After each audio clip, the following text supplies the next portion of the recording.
नमस्कार, मैं हूं नम्रता पराशर। आप देख रहे हैं बीवीएम न्यूज। चलिए रुक करते हैं खबरों की। और खबरों में सबसे पहले बात करेंगे उस वैक्सीन की जिसका इंतजार काफी लंबे अरसों से था और आखिरकार अब लोगों का ये इंतजार खत्म हुआ है। लंबे इंतजार के बाद आखिरकार कोरोना वैक्सीन लगनी शुरू हो गई है। प्रधानमंत्री नरेंद्र मोदी ने पूरे देश में इसकी शुरुआत कर दी है। इसी के चलते फरीदाबाद में कैबिनेट मंत्री मूलचंद शर्मा ने बल्लभगढ़ सेक्टर 3 स्थित स्वास्थ्य केंद्र में पहुंचकर पहले प्रधानमंत्री नरेंद्र मोदी का संबोधन सुना और फिर फीता काटकर वैक्सीनेशन की शुरुआत की।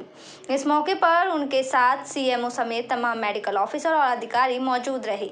सीएमओ के अनुसार फरीदाबाद में वैक्सीनेशन को लेकर 5 सेंटर बनाए गए हैं, जिनमें सामुदायिक स्वास्थ्य केंद्र गांव खेड़ी कला, कोराली सेक्टर 30 और बल्लभगढ़ का सेक्टर 3 शामिल है। प्रत्येक सेंटर पर हर रोज 100 लोगों को वैक्सीनेशन लगाई जाएगी और फरीदाबाद में अब तक 26,800 वैक्सीन पहुंच चुकी है। और प्रथम चरण में हॉस्पिटल के स्वीपर और स्वास्थ्य कर्मी को ये वैक्सीनेशन लगाई जाएगी, जिसके लिए सभी सेंटरों पर पुख्ता प्रबंध किए गए हैं। वहीं उद्घाटन करने पहुंचे कैबिनेट मंत्री मूलचंद शर्मा ने वैक्सीन की शुरुआत करने पर देश के प्रधानमंत्री नरेंद्र मोदी का धन्यवाद किया। वहीं उन्होंने देश के डॉक्टरों और स्वास्थ्य कर्मियों की भी जमकर प्रशंसा की, जिन्होंने महामारी के दौरान देश के लिए बेहतरीन योगदान दिया है। देश की वैक्सीन की स्टार्ट करी है और 2019 के हालात से जो पूरे देश और दुनिया के जो हालात ख़राब हुए, और मैं डॉक्टरों को बहुत बधाई देना चाहता हूं कि हिंदुस्तान के डॉक्टरों ने जो मेडिसिन पहली बार और विश्व में पहले पटल पर जो शुरुआत हुई है कि कभी कल्पना नहीं थी, हिंदुस्तान की वैक्सीन सबसे पहले स्टार्ट होगी। और सब डॉक्टरों को जितने हेल्थ में जो लोग लगे हुए थे, सारे पैरामेडिकल और 135 करोड़ का भारत, जिसको दवाई लगाना और जिसकी देखभाल करना, ये बहुत बड़ी बात है। और भारत के डॉक्टरों ने जो देश के लिए जो आम संसार में जो सब कुछ भारत का जो नाम रहा है मोदी जी के नेतृत्व में, कि इतनी बड़ी पॉपुलेशन का देश जिसने कोविड से लोगों को बचा कर रखा, जान माल का जो खतरा सबसे। शुरुआत आज फरीदाबाद जिले में 5 सेंटर्स पे हो रही, जिनमें से एक सेक्टर 3 बल्लभगढ़ में अभी माननीय मंत्री जी श्री मूलचंद शर्मा जी ने जिसका फीता काट के उद्घाटन किया है। और हर सेंटर पे 100 स्वास्थ्य कर्मियों को टीका लगेगा। और हमने इसमें ये भी डिसाइड किया है कि पहला टीका हमारा जो सबसे फ्रंट लाइन वर्कर होता है वो हमारा स्वीपर होता है, जो अस्पताल की सफाई करता है, मरीजों के कपड़ों की सफाई करता है, जो हमारे लिए सबसे ज़्यादा रिस्क में होता है, उनको हम टीकाकरण करके इस कार्यक्रम की शुरुआत करेंगे। तो जो टीका होने के बाद उसकी क्या प्रक्रिया रहने वाली है, उसको कितने देर डॉक्टरों की निगरानी में रखा जाएगा और कितने दिन आगे की जो है उसकी देख। जैसा कि आपने अभी यहाँ देखा होगा कि जब भी व्यक्ति यहाँ हमारे पास जो टीकाकरण के लिए आ रहा है, सबसे पहले हैंड वॉश का पॉइंट बनाया हुआ है। फिर नंबर 1 हमारा जो वैक्सीनेशन ऑफिसर है वो उनकी आईडी चेक कर रहा है, उनको हाथ सैनिटाइज करा रहा है। मास्क भी अगर कोई प्रॉब्लम है तो उनको अगर कोई ढीला मास्क है तो वो मास्क भी चेंज करवा रहे हैं। उनका टेम्परेचर और पल्स ऑक्सीमीटर से उनकी ऑक्सीजन सैचुरेशन नापी जा रही है।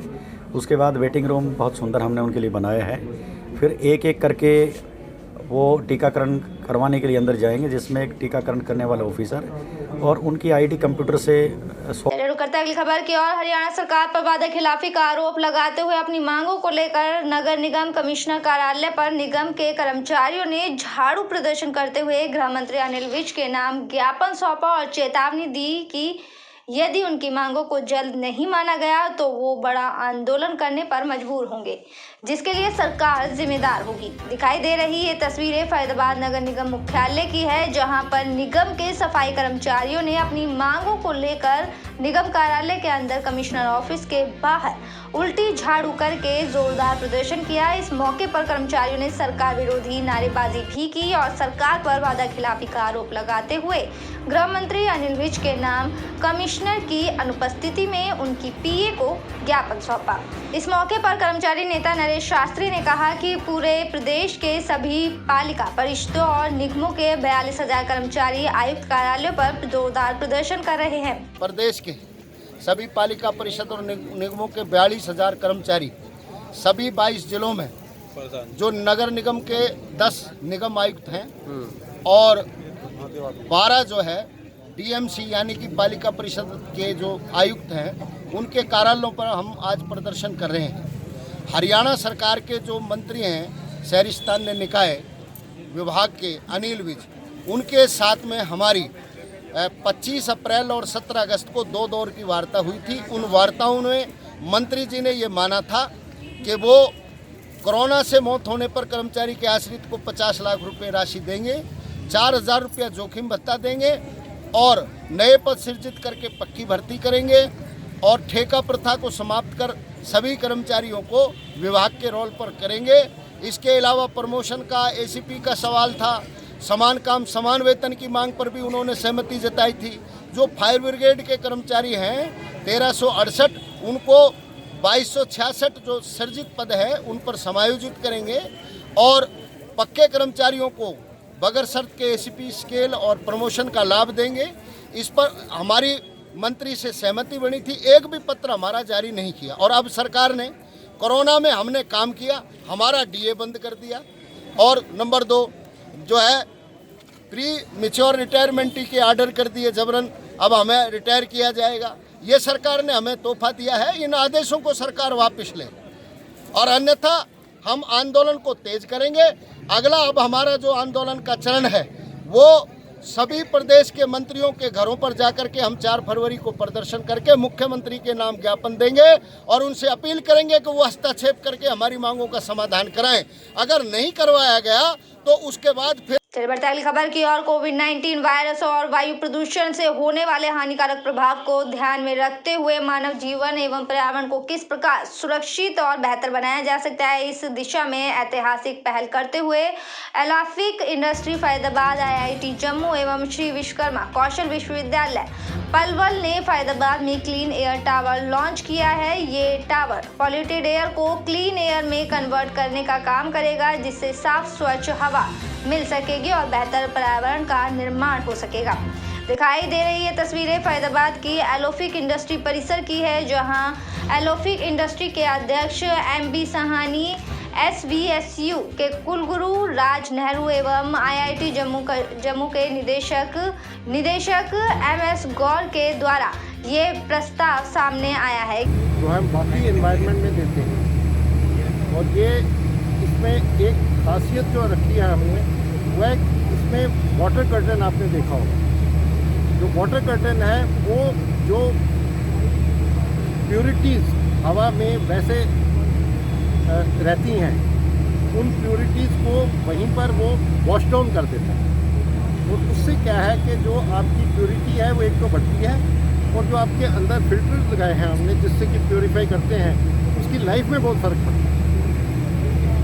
और कोई ड्राइनेस जो है एरिया में कभी होती है तो वो भी उसमें जो है उसका फर्क पड़ता है। तो ये एक टावर जो है ये कितना एरिया कवर करेगा, ये एनर्जी कहाँ से लेगा, कितनी हवा प्योरीफाई करेगा?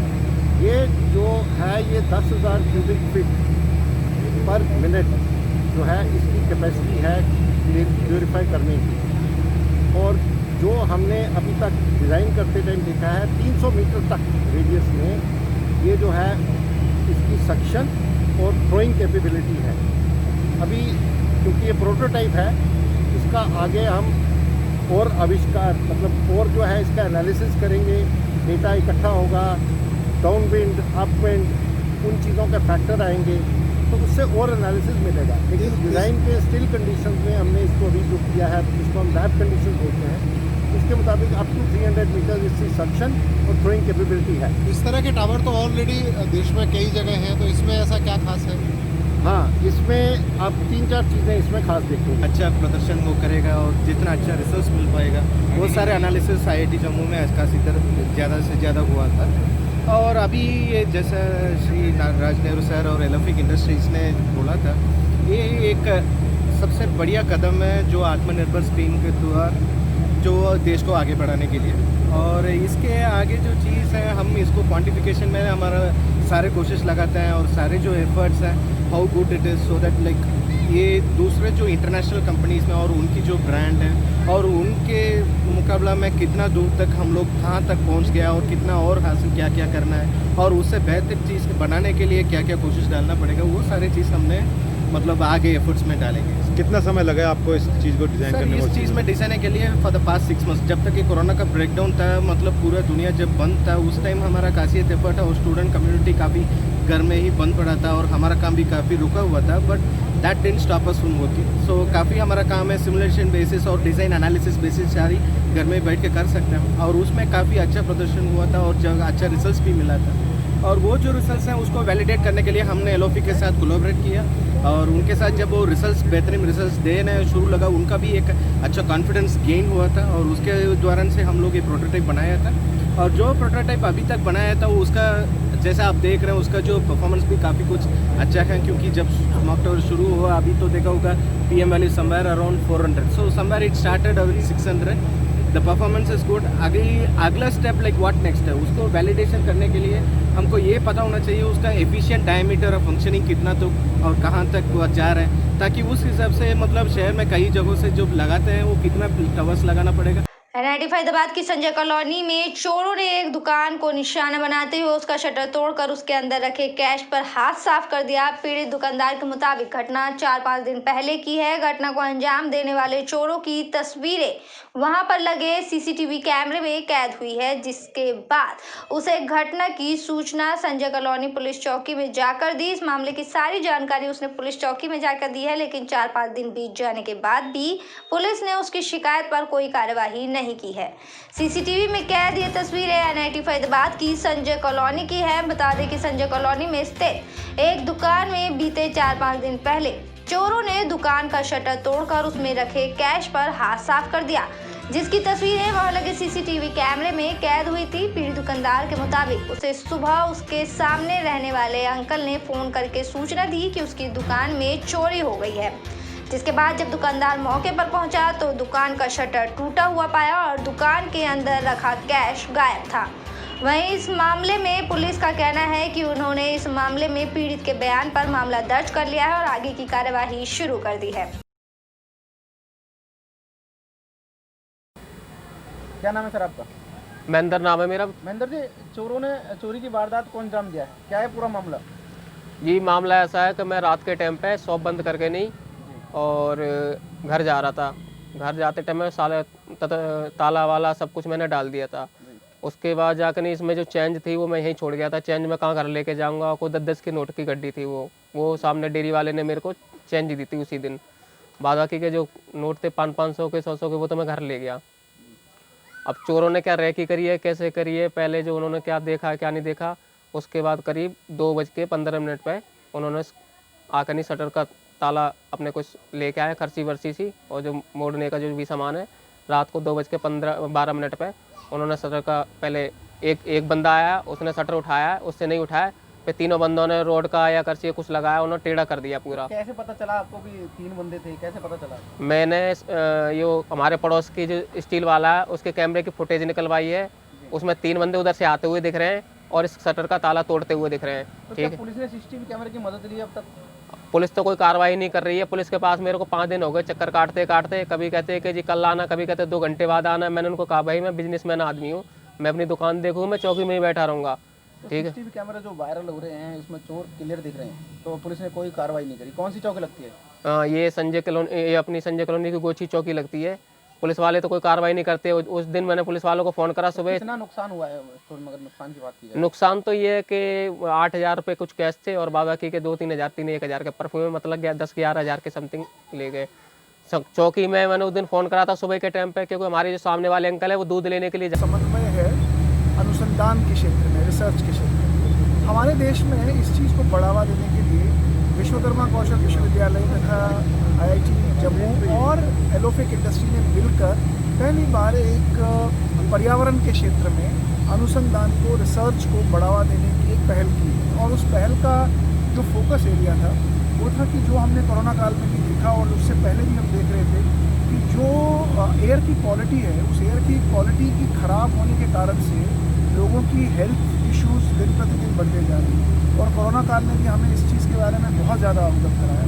तो दोनों संस्थानों ने मिलकर, हमारे विश्वकर्मा विश्वविद्यालय की जो इंजीनियरिंग विभाग की टीम है, रिसर्च स्कॉलर्स हैं, तथा एलोफिक इंडस्ट्रीज़ की जो रिसर्च टीम है, दोनों ने मिलकर ये तय किया कि हम इस क्षेत्र में कुछ इस प्रकार का रिसर्च करेंगे जिससे समाज कल्याण का भी काम होगा और हमारे जो आत्मनिर्भर भारत की जो एक पृष्ठभूमि है उसके प्रति भी हमारा कोई कंट्रीब्यूशन रहेगा। इसलिए इसलिए इस क्षेत्र में हम लोगों ने जो स्मॉग टावर है इसकी एक कल्पना की, जिसके अंदर हमारे विश्वविद्यालय के जो रिसर्च स्कॉलर्स हैं, प्रोफेसर्स हैं, इन्होंने रिसर्च का अपना एक आधार बना के दुनिया भर के देशों में रिसर्च इस एरिया में क्या हो रहा है उसका रिसर्च किया। उसके आधार पर इस प्रोडक्ट की कल्पना इस संस्थान के साथ की, प्रोडक्ट के एस्थेटिक्स के ऊपर काम किया, प्रोडक्ट की एफिशिएंसी के ऊपर काम किया, प्रोडक्ट के डिज़ाइन के ऊपर काम किया और उसका जो परिणाम निकला वो आज आपके सामने है। एक प्रोटोटाइप यहाँ बन के आ गया है। अगर पॉइंट वाइज बात करें तो क्या खास? चलिए खबरों में बात करेंगे अब सोहना की। सोहना में कोरोना की वैक्सीन 18 जनवरी से मात्र एक सेंटर निरंकारी कॉलेज में ही लगाई जाएगी। पहले सोहना के में कोरोना वैक्सीन के लिए 3 सेंटर बनाए हुए थे। सेंटर पर 100 लोगों को वैक्सीन दी जाएगी। वैक्सीन सोमवार, वीरवार और शनिवार को ही लगाई जाएगी। वैक्सीन के लिए विभाग ने विशेष तैयारियां शुरू कर दी है। सोहना में कोरोना वैक्सीन को लेकर पहले 3 center KDM school, Shiv public school और निरंकारी कॉलेज को सेंटर बनाया गया था और टीकाकरण अभियान 16 जनवरी से शुरू होना था। लेकिन अब विभाग ने सहूलियत को लेकर निरंकारी कॉलेज को एकमात्र सेंटर बनाया है, जिस पर टीकाकरण के लिए विभाग पुख्ता इंतजाम कर रहा है।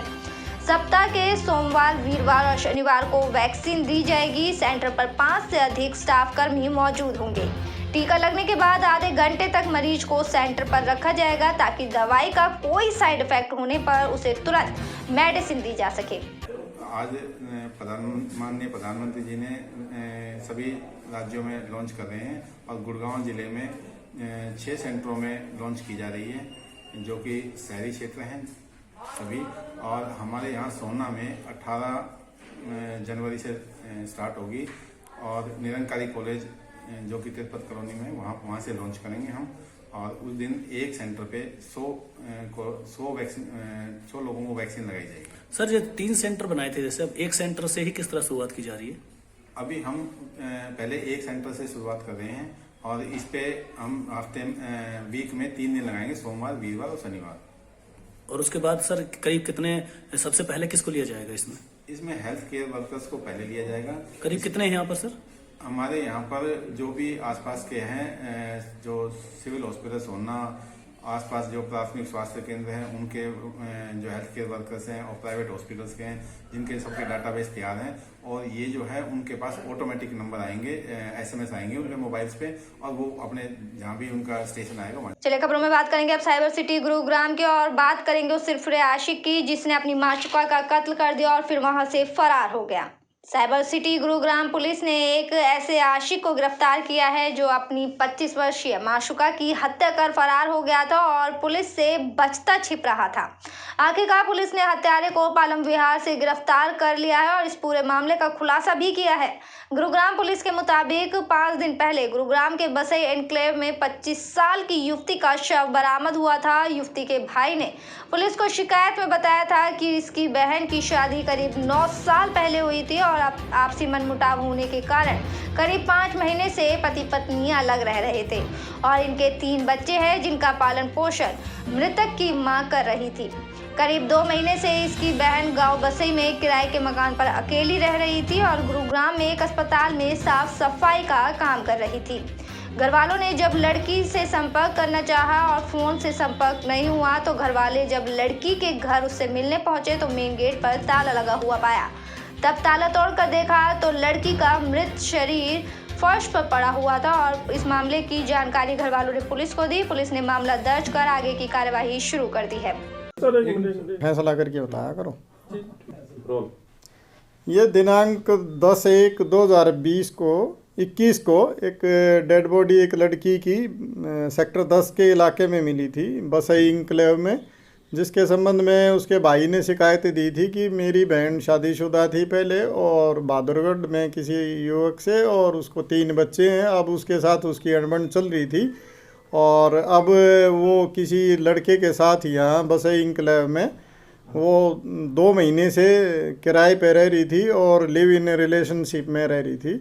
और आज हमने उसको फ़ोन को ट्राई किया तो उसका फ़ोन नहीं मिल रहा था, जिस पे आके देखा तो कमरे के बाहर से ताला लगा हुआ था और फर्श पे डेड बॉडी पड़ी हुई थी और ऐसा लग रहा था किसी ने गला दबा के चुन्नी से उसको मारा है, जिसके संबंध में केस रजिस्टर करके इन्वेस्टिगेशन की गई और ड्यूरिंग इन्वेस्टिगेशन हमारी क्राइम ब्रांच सेक्टर 17 के इंचार्ज इंस्पेक्टर नरेंद्र चौहान के नेतृत्व में। चलिए खबरों में बात करेंगे अब बवानीखेड़ा की। बवानीखेड़ा शहर में ऑनलाइन ठगी के मामले बढ़ने लगे हैं। ऑनलाइन ठगों द्वारा आए दिन लोगों को तरह तरह से निशाना बनाकर ऑनलाइन माध्यम से लूट की जा रही है और इसकी रोकथाम के लिए पुलिस प्रशासन भी सख्त बनी हुई है, जिसमें लोगों से बैंक OTP पासवर्ड संबंधी जरूरी जानकारी को साझा करने से पहले सावधानी बरतने की अपील की जा रही है। पुलिस प्रशासन द्वारा यह अपील लगातार की जा रही है। बवानीखेड़ा के वार्ड नंबर 15 निवासी गोलू से 29 दिसंबर 2020 को उसके ही एक दोस्त ने 73,000 रुपए की ऑनलाइन ठगी कर ली, जिसकी सूचना पीड़ित युवक द्वारा पुलिस प्रशासन को दी गई और उचित कार्यवाही की मांग की गई। उसने डाले मेरे 1 रुपया, तभी मेरा फ़ोन हैंग हो गया। मेरे फ़ोन से 73,000 रुपये निकल गए। मैं रात के 12 बजे उनके घर पे गया। उन्होंने मुझे आश्वासन दिया कि भाई आपके पैसे डाल देंगे। सुबह भी 2 पैसे ओट लिए, सोमवार तक का टाइम दिया। फिर सोमवार के बाद उन्होंने हमें क्लियर जवाब दे दिया कि भी नहीं देंगे, तुमसे जो किया जाए कर लेना। 4 तारीख को मैं एप्लीकेशन दे के आया, आज तक 15 तारीख होगी, अब तक कोई भी कार्रवाई नहीं हुई मेरी, कोई भी।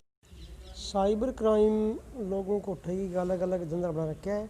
अगर फ़ोन पर तरह तरह के लोभ देकर लोगों को जानकारी लेते हैं और OTP सभी को हमें बता रखा है भी फ़ोन पर जो भी कोई OTP या नहीं बताएं और किसी भी जो भी फ़ोन हो उसके पास बिना का। चलिए खबरों में बात करेंगे पलवल की। पलवल के विधायक दीपक मंगला ने नागरिक अस्पताल में कोरोना वैक्सीन के वैक्सीनेशन कार्य का शुभारंभ रिबन काट कर किया। इस अवसर पर civil surgeon doctor Brahmdeep Singh और IMA के डॉक्टर भी मौजूद रहे। विधायक दीपक मंगला ने कहा कि प्रधानमंत्री नरेंद्र मोदी ने देश भर में कोरोना वैक्सीन लगाने के कार्य का शुभारंभ किया है।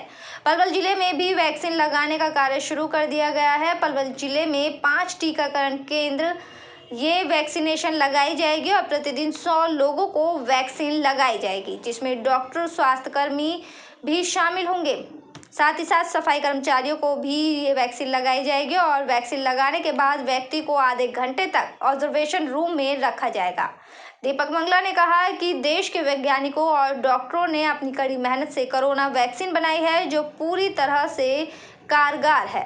लोगों को कोरोना के संक्रमण से बचाव के लिए वैक्सीन लगवानी चाहिए। Civil surgeon doctor Brahmdeep Singh ने जानकारी देते हुए बताया कि कोरोना वैक्सीन की डोज को नागरिक अस्पताल स्थित सिविल सर्जन कार्यालय के कोल्ड स्टोर में रखा गया है और पलवल जिले में 5 टीकाकरण केंद्र पर, जिनमें सामुदायिक केंद्र होडल, हथीन, अलावलपुर, दुधौला में कोरोना वैक्सीन लगाई जा रही है। टीकाकरण के प्रथम चरण में 4,300 स्वास्थ्य कर्मी को वैक्सीन लगाई जाएगी। इसके बाद अन्य लोगों को वैक्सीन उपलब्ध कराया जाएगा और उन्होंने बताया कि एक बार टीकाकरण होने के 28 दिन बाद दूसरा टीका लगेगा। टीकाकरण होने के बाद भी मास्क व शारीरिक दूरी का पालन करना जरूरी होगा।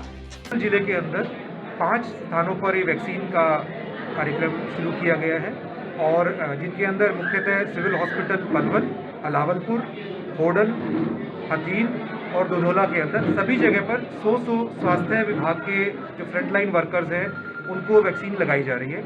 इसके अंदर ब्रांड एम्बेसडर के तौर पर हमारे डॉक्टर्स, IMA के डॉक्टर्स ने और सीनियर डॉक्टर्स ने, सभी ने इसमें पूरा कंट्रीब्यूट किया है और इसके अलावा उनको भी वैक्सीनेशन दी गई है। किसी को कोई ऐसा साइड इफेक्ट अभी तक कोई नज़र नहीं आया है।